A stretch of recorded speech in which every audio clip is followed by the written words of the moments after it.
All right, hello everybody. Welcome to another episode of Mythic Existence. Today we're going to be discussing Terence McKenna and his concepts of the Archaic revival and Gaian holism. Like McKenna, this episode will strive to be a sort of meme replicator to challenge us to reevaluate our own assumptions of contemporary life and to imagine a more ideal future. So, Terence McKenna is one of my absolute favorite human beings. If you're unfamiliar with who he was the author of several books: Food of the Gods, the Psychedelic Mushrooms Grower Guide. I forget exactly what the exact name of that book is, but he wrote that under a pseudonym with his brother. And he also wrote The Archaic Revival. A lot of what people know him for are his lectures that are... Most of them are on YouTube, but I mean, he became basically a lecturer, and he's mostly associated with the psychedelic renaissance and the psychedelic movement. I think he was born in the 50s, I believe. I've always felt a strong connection to him, because he was born in Colorado like me. I think he was born in like one of those southern Colorado sort of farm towns. And he ended up going to Berkeley. I don't know if he ever graduated. And he ended up studying art history was the topic that he studied. But art history does play largely into a lot of the things he talks about. But mainly he's associated with ethnobotany, essentially, now. He was really famous. I guess the thing that really brought him into the public spotlight was kind of his experiences that he had in South America looking for psychedelic drugs down there with his brother and with a group of other people. I'm forgetting the name of I think it was True Hallucinations is the name of the book that he wrote about that, and there's a movie as well. So that's one of the main things that really brought him into the public spotlight. But I mean, he talks about such an amazing range of topics. He's really and already we have my cat visiting. Cat's going to be playing into the episode as per usual. But he's a true pagan is how he's been described before. I mean, a real polymath, and he talked about subjects like alchemy and Carl Jung and psychedelics and magic. And I mean, one of my favorite documentaries that he made is called The Winter King. It's about King Rudolph II and sort of this bohemian sort of almost quasi psychedelic renaissance that happened in the Elizabethan period. He's got, some great stuff about John Dee and sort of some of those early modern mages in that video. The meme movie, Terence McKenna's meme movie, is, just amazing. That would be a great starting point if you're not familiar with him to go and just hear him talk. He has this almost like hard to explain what his voice is like. It's almost like elvish, or there's some kind of magical tinge to it almost. And so I really try and emulate McKenna and almost try and channel him as much as I can while I'm doing podcasts and while I'm just doing my own research and stuff like that, because he's truly an amazing human being. He might be my favorite person throughout all of history. And so he was one of the earliest people that really kind of understood the importance of this concept of the meme that is so prevalent today, as well as the internet. He was kind of on the cutting edge of the internet, and he's unfortunately dead now. He died, I think, of like a brain tumor. He said that he thought it was because he smoked so much weed, but what I've read, it's not clear if that's the case or not. So it's a shame that he's not around today. He's really the person that we need around today, I think. But there are people that have carried on his mission, his calling. I'd like to think that I'm one of those people. I'm not at that level yet, but at least in my mind, I every time I hear him talk, I'm like, this guy gets it. I'm not. At least at this point, I'm not quite as eloquent, and you can see as I screw up that word as he was. I mean, he was just an absolute wordsmith and a poet. I could talk about him for hours, and I mean, there are countless hours of McKenna material on the internet, but the most I'm going to be talking about today is this book, Food of the Gods, that he wrote. Obviously, based on how prolific he was as a speaker and as a writer, you could spend hours and hours trying to get a podcast episode together about what he has said. But I'm going to be primarily focusing on his work, Food of the Gods, because I recently read it. And it's a really great book. I would say he's better as a speaker than he is as a writer. He's not by any means a bad writer. He's just such a sublime speaker that it doesn't quite come across in his writing, which is kind of funny because when you're writing, you have the time to just say exactly what you want and pick out the words. But he had this way in his lectures of just playing with words and coming up with these eloquent phrases that just I've never seen anybody at all like that. So, like a lot of our episodes, yeah, today's episode is kind of going to be a discussion about this book, and I'm going to kind of lead you through a lot of his ideas and what he was grappling with in the book. So, really, what this book is, Food of the Gods, the search for the original tree of knowledge, it's a manifest of new thoughts for drugs. That's basically what it is. That's what he says it is. It's forcing us to reevaluate our ideas about specifically psychedelics and about the norms of our society, basically, and how we allow certain states of mind to be legal or culturally sanctioned, and we don't let others, and what that says. And so he talks a lot about things like sugar and caffeine and alcohol and things like those, which are legal and are culturally sanctioned. And I mean, the reason he says that sugar and caffeine and alcohol are legal as opposed to psychedelics is that those are, tools of the capitalists and tools of the bourgeois of keeping us being good workers. We need caffeine to make our brains work better in the workplace. They're workplace drugs, and they do alter your consciousness. And alcohol dulls and numbs you, as opposed to where things like psychedelics or slightly lower psychoactive substances like marijuana,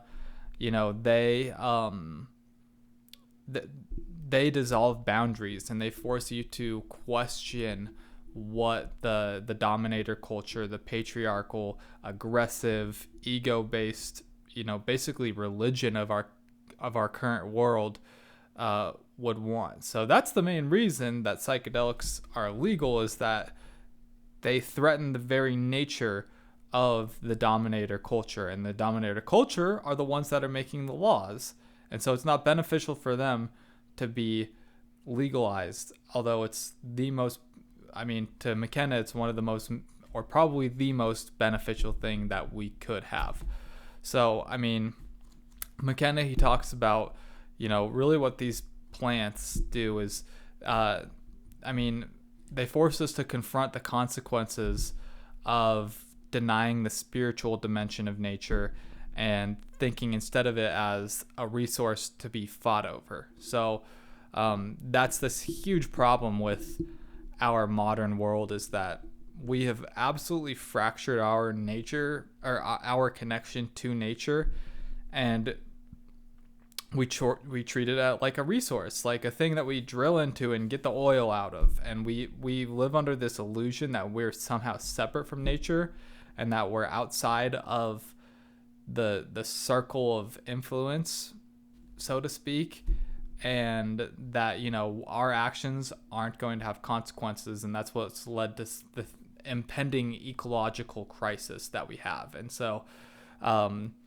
he talks about how we have a business as usual attitude in face of this crisis, and it's not cutting it anymore. And so we need to reevaluate things. We need to make a change.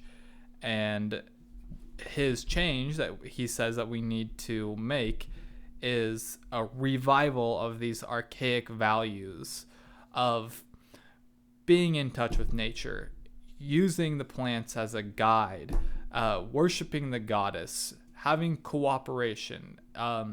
You know, these are very basic things that our culture and our way of life doesn't allow us to do. So, you know, for me, it's very hard for me to live in this world. I mean, I wake up every day and I'm just saddened by the culture that I live in. I mean, I always say I would rather be in North America 600 years ago as a Native American than I would be in, you know, the current day. I mean, I honestly, I don't fit into this world.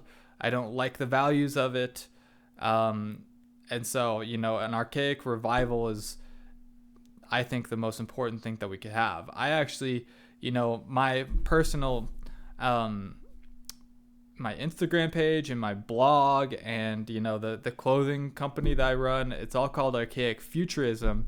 And I came up with that before I was super into Terence McKenna. And so there's maybe a little bit of a difference there, because obviously we both feel the drive to revive archaic values, but I think that also we need to integrate some of the things that we have that are futuristic.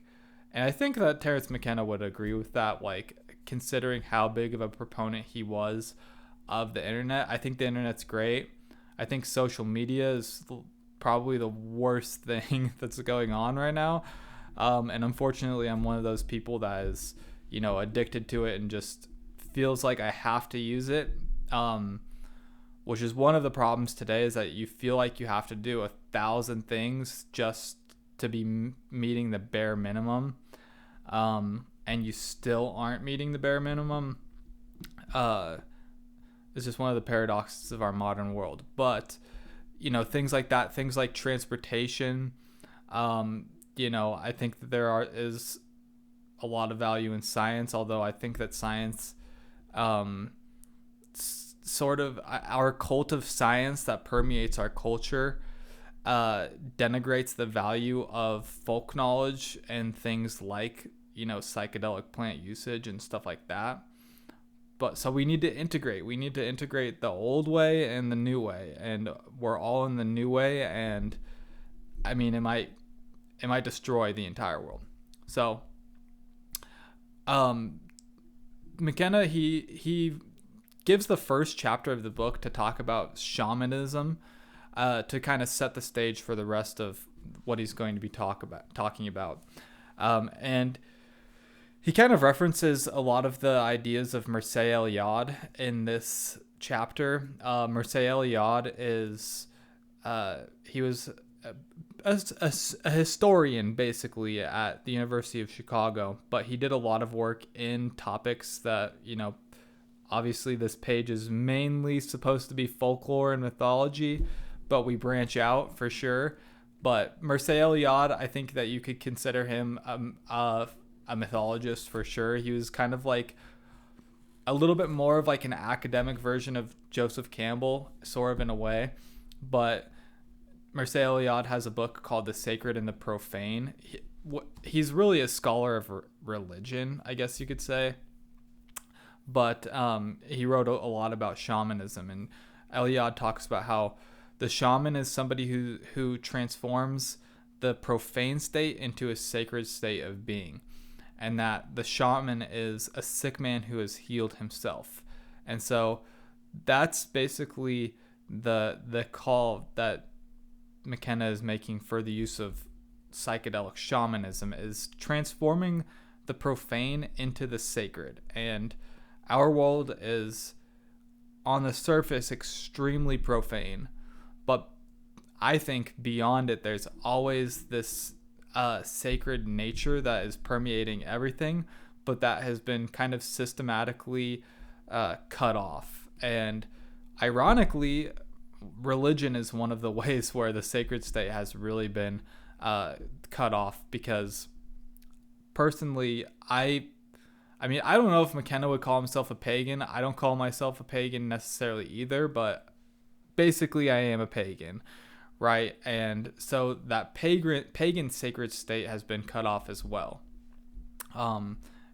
As far as, these religions, they don't allow you to do psychedelics. They don't allow you to really probe into your own divinity and your own sacredness. And so that's really what we're missing. And that's one of the things that psychedelics give you a route to uncovering and becoming.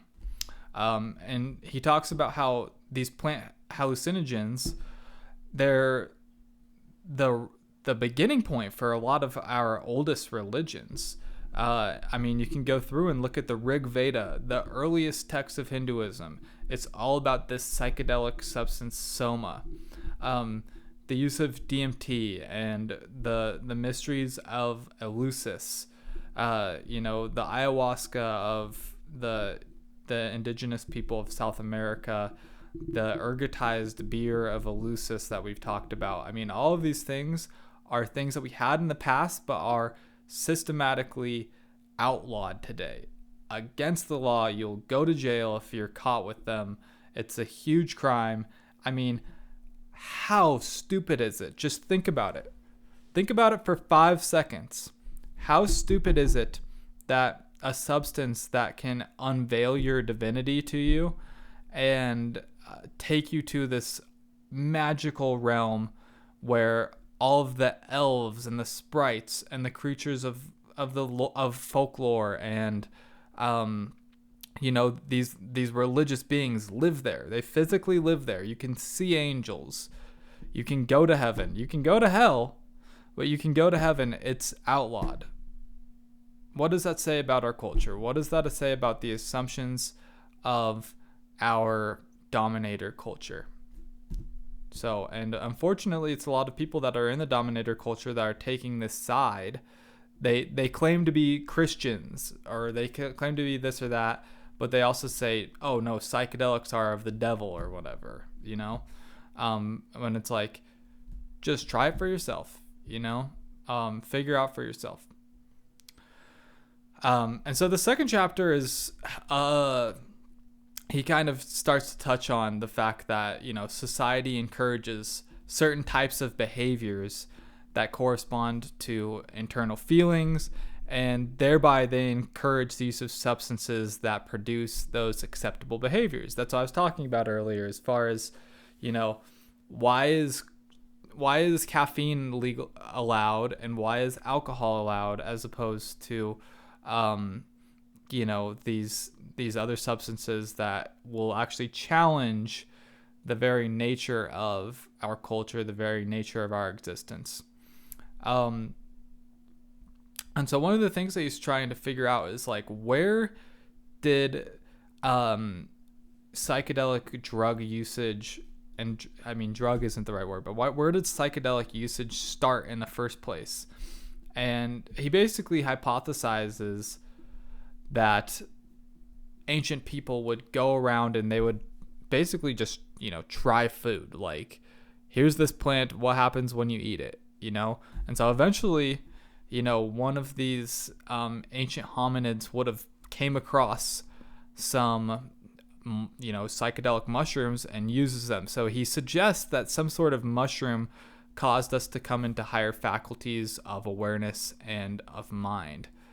And one thing that's really interesting is he talks about these cattle cults, and that's something that I've dealt with in the past. Like, why do the Hindus think that the cow is sacred? why is there so much cattle reverence? You see the bull. I don't know if the bull really corresponds to it in Egypt, but it's possible that these cattle cults were related to the mushroom cult, in that, psychedelic mushrooms often grow in and around cow dung. So that's a really interesting idea of like, maybe the cattle and the psychedelics were related. So yeah, I mean, I think it's an interesting idea that primates, going around ancient Africa, were looking into, what plants do what, and that eventually they came across the mushrooms and started eating them. And a purpose of his work is to analyze kind of the intersection of psychedelics, language, and higher thought.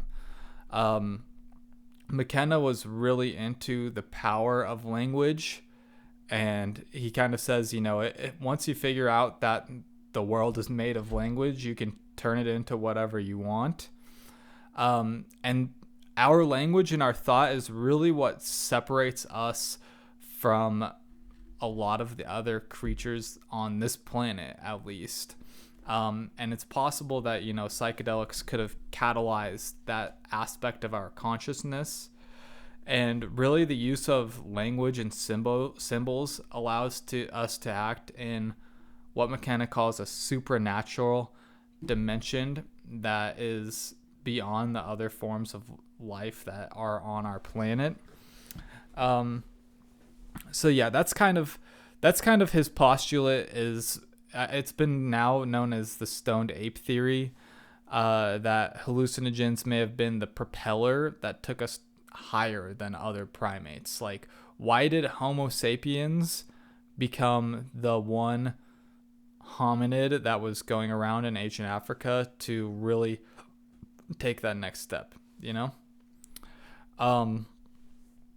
and so he's really interested in habit, is one of the things that he talks about, and he's trying to get a new definition of what a drug is.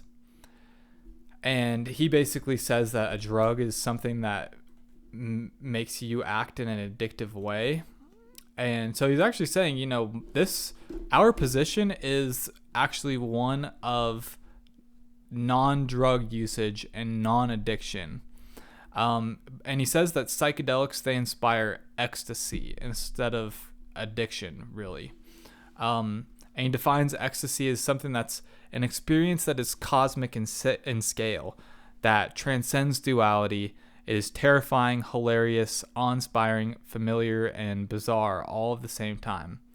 And this loss of the connection with this, cosmic ecstasy has taken us into a route with a monotheistic God in which we have projected the pathologic personality of the male ego, a paranoid, power-obsessed, and possessive God, which is super interesting. Like, that's, the God of the Old Testament, and, the absent God of the New Testament is this male ego God that we have projected these values of paranoia and power obsession and possessiveness onto. And it's because we've lost the socio-symbiotic relationship with the feminine and the mysteries of organic life. And that's exactly what we're trying to regain. The goddess, really, and Mother Earth. We're trying to regain that connection, and we've lost it. So I think that a lot of people don't really understand what the history of psychedelics are in the West, and especially in the United States. Because we assume, yeah, psychedelics, we've always known about them. We've always had them.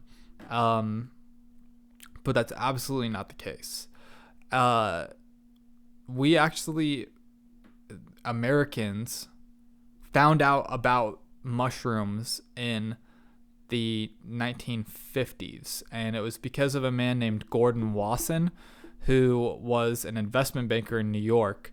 He heard these tales about this magical mushroom that was being used in Mexico.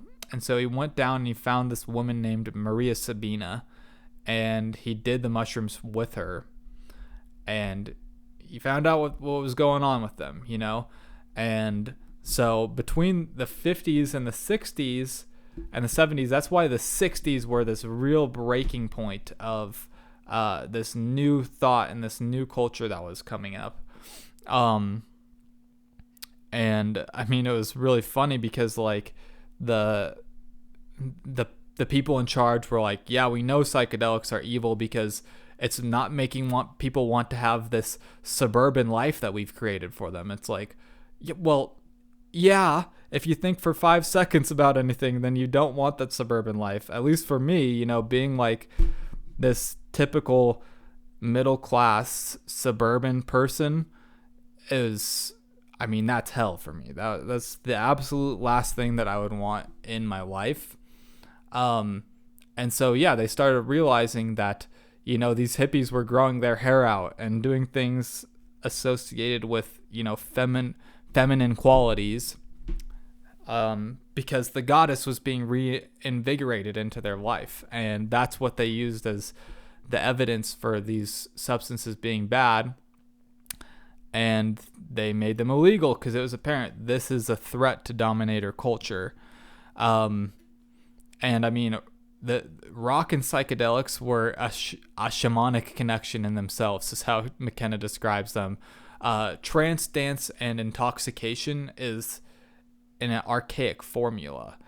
And so that's still around. I mean, it's not as big of a part as culture, and not in the same way as it once was. And I mean, McKenna is pretty critical of, you know, typical Christian values, and I absolutely agree with him. He talks about how, you know, the shift towards Christianity led to 2 millennia of persecution and of warfare and materialism and rationalism. So Christianity coming up and replacing paganism, worst thing that ever happened. In my view, worst thing that ever could have possibly happened. And inevitably, we need to turn our attention back to the archaic way of vision plants and of the goddess.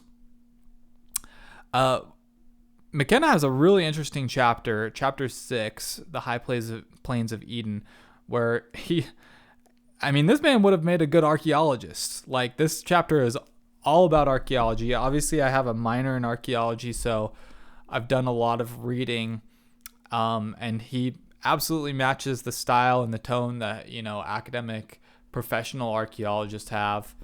And he talks about a site called Tassili Ajir, I think is how it is pronounced.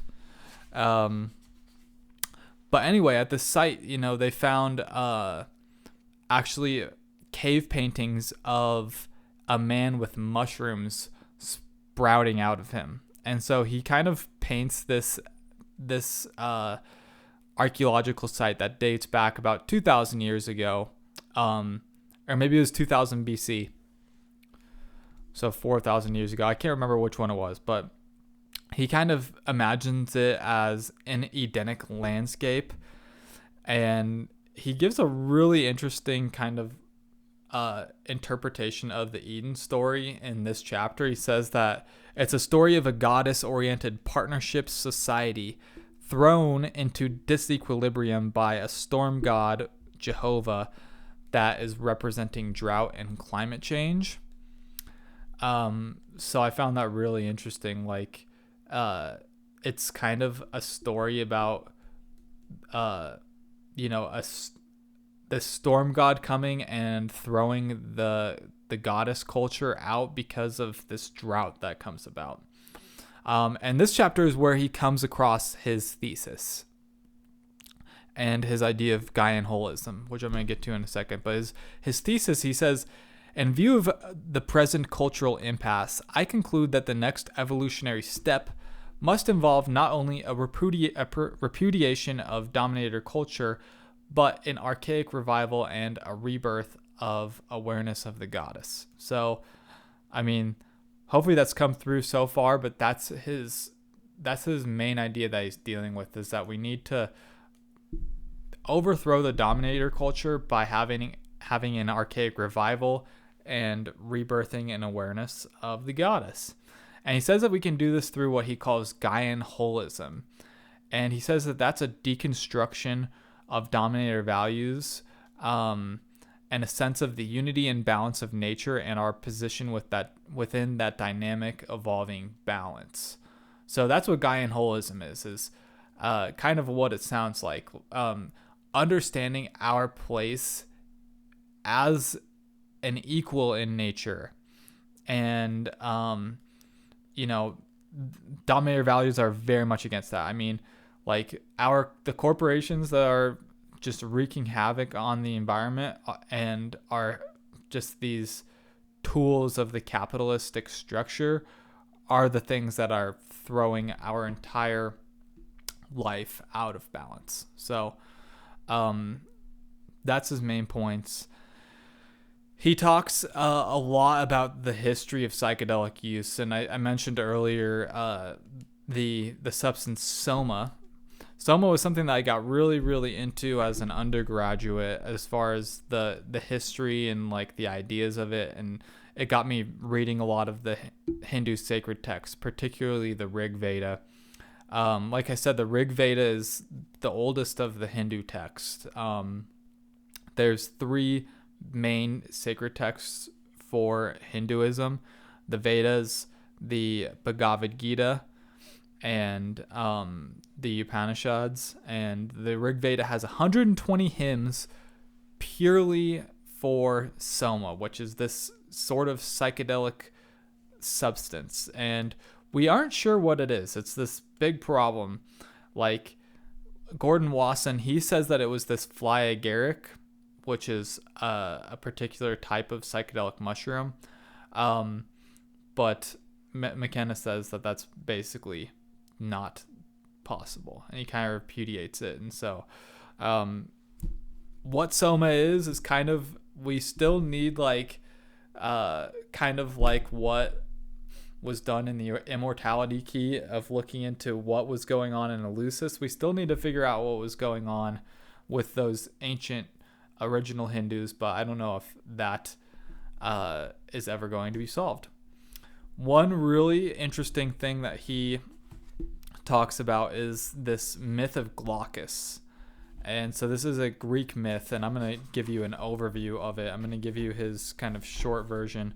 I'm glad that we can tie this concretely back to mythology, but he basically, his postulate here is that this ancient Greek story was a myth about preserving mushrooms, psychedelic mushrooms. So here's the myth of Glaucus.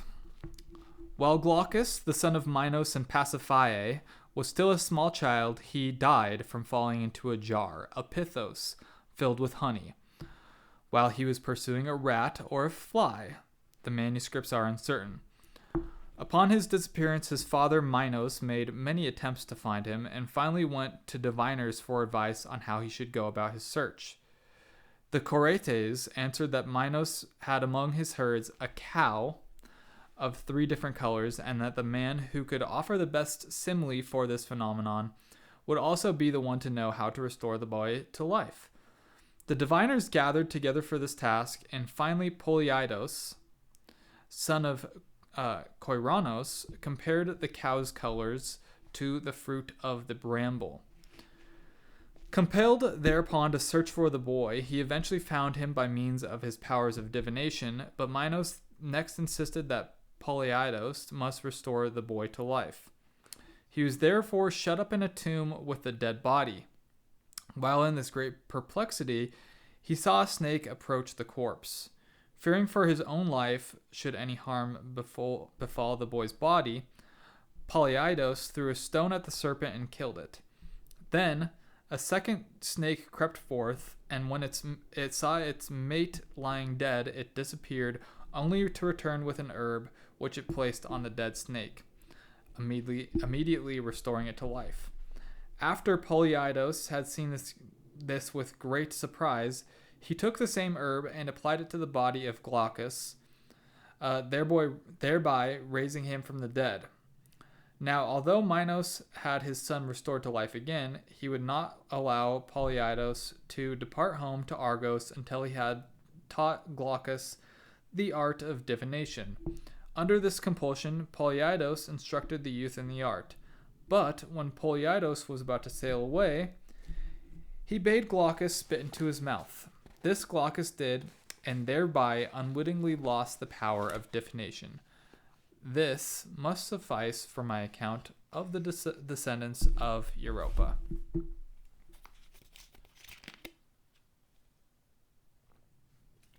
So, there's a lot going on in this story. And earlier, before he was talking about it, he discusses how mushrooms were preserved in honey. Honey is one of these substances that is an excellent preservation mechanism. And he talks about the names of these characters. So Polyidus literally means man who has many ideas. And obviously, to this point, McKenna had spent a lot of the text talking about psychedelics as a catalyst to consciousness and to coming up with ideas. And we have, stuff like divination. There's something archaic and almost shamanistic going on in this story. And Glaucus means blue-gray, and McKenna talks about how the mushrooms would have been this sort of blue-gray color. So he says that Glaucus literally represents the mushroom in this instance. So I just thought that was an interesting thing, as far as, maybe the use of psychedelic mushrooms was actually written down in the form of mythology. The latter half of the book, he talks about a lot of other, kind of historical aspects of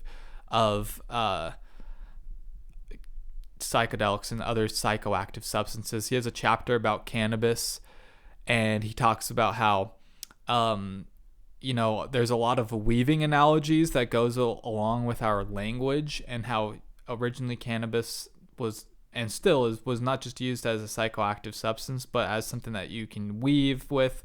You